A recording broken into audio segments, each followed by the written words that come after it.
यवतमाळ लोणी महापुरातील 3 मृतदेह सापडले। एकाच चित्तावर आई व 2 मुलीवर अंत्यसंस्कार।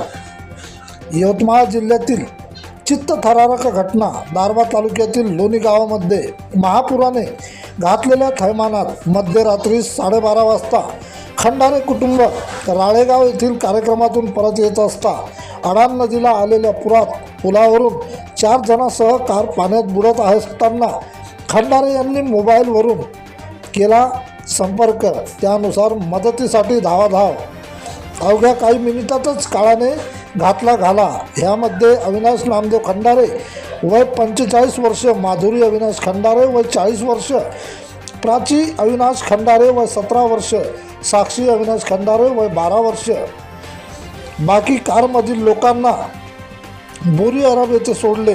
देवतारी त्याला कोण मारी कार वाहून जात असल्याचे लक्षात आले।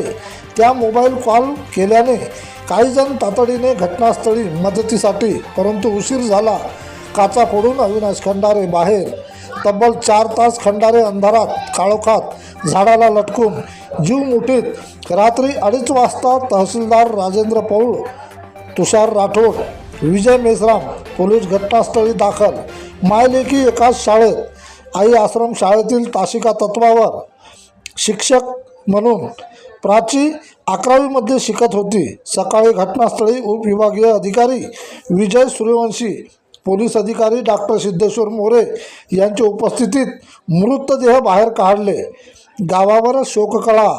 आई मायलेकीचा एकाच अंत्यसंस्कार। प्रतिनिधी किशन काळे।